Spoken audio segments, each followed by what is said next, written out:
Inilah Injil suci menurut Lukas.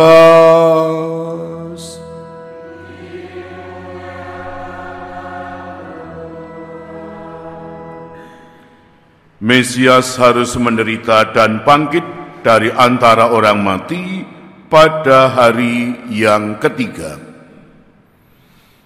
Dua murid yang dalam perjalanan ke Emmaus ditemui oleh Yesus yang bangkit, segera kembali ke Yerusalem. Mereka menceritakan kepada saudara-saudara apa yang telah terjadi di tengah jalan dan bagaimana mereka mengenali Yesus pada waktu ia memecah-mecahkan roti.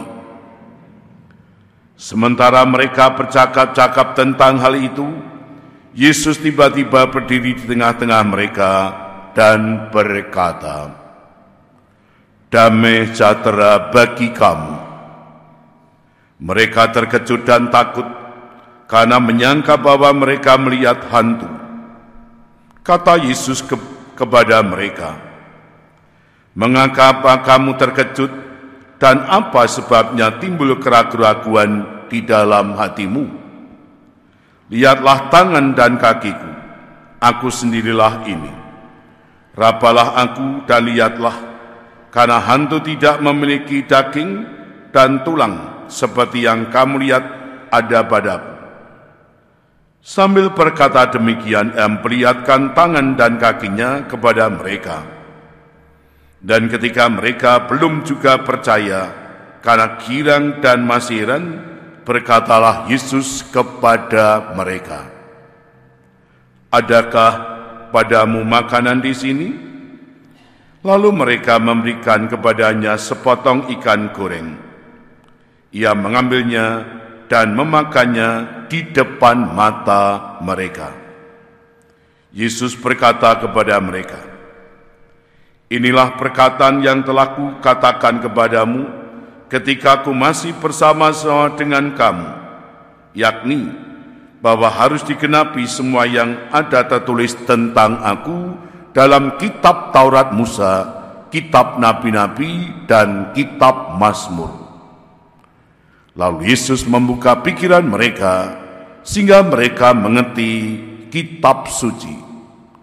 Kata Yesus kepada mereka, "Ada tertulis demikian, Mesias harus menderita dan bangkit dari antara orang mati pada hari yang ketiga. Dan lagi dalam namanya berita tentang pertobatan dan pengampunan dosa harus disampaikan kepada segala bangsa, mulai dari Yerusalem, dan kamu adalah saksi semuanya ini." Demikianlah sabda Tuhan.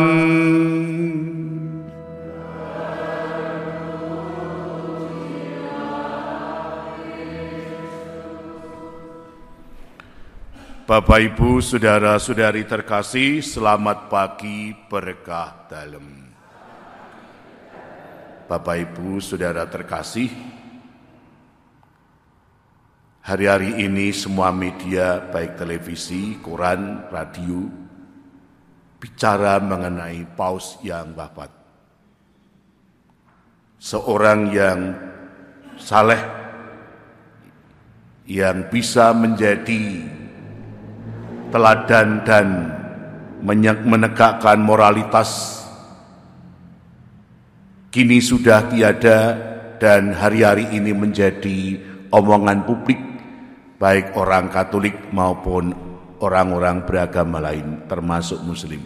Mereka semua mengagumi dan kagum pada Sri Paus ini. Betul-betul bahwa dia orang yang baik. Nah, membicarakan orang saleh yang baru saja wafat juga melanda kalangan para murid Yesus dan orang-orang Yerusalem ketika mereka menyaksikan dan mendengar berita tentang wafat Yesus di kayu salib seperti dalam bacaan-bacaan hari ini. Konteks bacaan hari ini, Banyak orang masih membicarakan tentang peristiwa salib Yesus yang mencekam. Tetapi berita kemudian cepat berubah. Beredar berita bahwa Yesus yang kemarin dibunuh telah hidup kembali dan menampakkan diri. Dan kali ini bacaan-bacaan bicara mengenai Yesus, orang yang saleh telah dibunuh, kini menampakkan diri, dan mereka kemudian mulai berbagi cerita. Terlebih 2 orang murid dari Emmaus.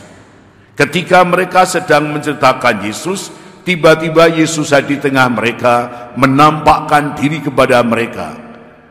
Dan kata pertama yang disampaikan adalah, damai sejahtera bagi kalian. Lalu Yesus mencoba meyakinkan mereka dengan menunjukkan dirinya, tetapi sebagian di antara mereka masih ragu-ragu. Lalu Yesus mulai menjelaskan tentang dirinya melalui kitab suci. Dan ketika Yesus menerangkan kitab suci tentang anak manusia yang harus menderita, mulai terbuka pikirannya dan mulai mengerti. Dan setelah itu Yesus meminta kepada mereka semua supaya apa yang kalian dengar dan lihat dirasakan ini, kamu semua adalah saksi iman, supaya mewartakannya kepada banyak orang. Ini teks yang ditulis oleh penginjil Lukas. Sekarang saudara, kenapa Yesus menampakkan diri secara khusus kepada para murid ini? Ada satu alasan, yakni karena Yesus masih prihatin kepada iman para murid. Mereka seakan melihat peristiwa salib hanya dari segi historis saja dan tidak memandangnya dari sisi iman. Kalau hanya seperti itu, ya lalu yang ada adalah kesedihan, kekecewaan, kegagalan. Padahal mestinya salib itu harus dilihat dari sisi terang iman, bahwa di balik peristiwa salib itu adalah bagian dari rencana karya Allah yang besar untuk menyelamatkan bangsa manusia dengan cara mengorbankan Yesus untuk menebus dosa manusia dengan cara wafat di kayu salib. Harusnya ini, tetapi itu yang belum dipahami. Maka mestinya lalu para murid bisa mengerti, oh ini bagian dari karya Allah, dan ternyata Yesus yang selama ini hanya dianggap sekedar guru biasa, ternyata dia adalah putra Allah. Harusnya sampai itu. Maka dengan sengaja menampakkan diri dan menerangkan kitab suci dan menyampaikan bahwa kalian nanti menjadi saksi, Yesus berharap supaya para murid bisa memandang, memaknai peristiwa salib dari kacamata iman, bahwa itu bukan karena Yesus sekedar dibunuh, tetapi bagian dari rencana Allah yang sedang menyelamatkan manusia. Yang kedua, Yesus berharap supaya mereka yang sudah mulai percaya, agar mereka nanti menjadi saksi iman. Artinya mau mewartakan tentang Yesus dari sisi iman secara teologis yang benar. Lalu caranya bagaimana supaya mereka ini nanti memiliki sikap iman yang benar tentang peristiwa salib dan bisa menjadi saksi? Jawabannya adalah orang mesti harus tekun setia membaca kitab suci. Karena dalam kitab suci itulah Yesus sudah dinubuatkan, dan dengan cara itu pula orang bisa memandang peristiwa salib Yesus dari sisi iman. Lalu contohnya seperti apa? Orang yang memulai memandang peristiwa Yesus dari sisi kitab suci, sehingga bisa mengerti, memaknai secara benar tentang peristiwa salib, dan akhirnya bisa menjadi saksi iman yang andal. Misalnya seperti yang dialami oleh Petrus dan Yohanes, kita dengar dalam bacaan pertama. Mereka adalah orang-orang yang semua masih ragu-ragu, tetapi berkat penampakan Yesus dan mulai memaknai peristiwa dalam iman, mereka justru berani bersaksi dan memberikan keterangan keras kepada orang-orang yang memenuhi Yesus dan bahkan bisa menyembuhkan orang sakit dalam nama Yesus.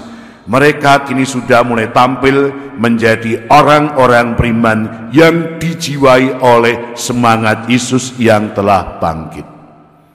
Saudara, Bapak Ibu saudara terkasih, membiasakan diri membaca kitab suci dan mencoba memaknai peristiwa gelap, peristiwa gagal, peristiwa pahit dalam terang iman, supaya justru pengalaman-pengalaman gelap itu berubah menjadi pengalaman iman yang mencerahkan, meneguhkan, dan akhirnya bisa dibagikan pengalaman seperti ini yang mau diwartakan oleh gereja kepada kita hari ini. Mungkin kita juga punya pengalaman sisi gelap masa lampau yang selama ini mungkin dianggap gagal, dianggap tidak baik. Tapi coba olahlah pengalaman itu dalam terang iman. Pasti akan ada pencerahan dan peneguhan, bahkan mungkin itu bagian dari rencana Tuhan yang sedang berlangsung dalam diri kita. Oleh karena itu, mari kita merahmat Allah, semoga iman para rasul yang sudah mulai percaya dan mantap meneguhkan kita pula, supaya kita semakin rajin baca dan mendengarkan firman, agar kitab suci menjadi sarana untuk merenungkan, memaknai berbagai macam peristiwa salib, peristiwa gelap yang pernah kita alami. Kemuliaan kepada Bapa dan Putra dan Roh Kudus.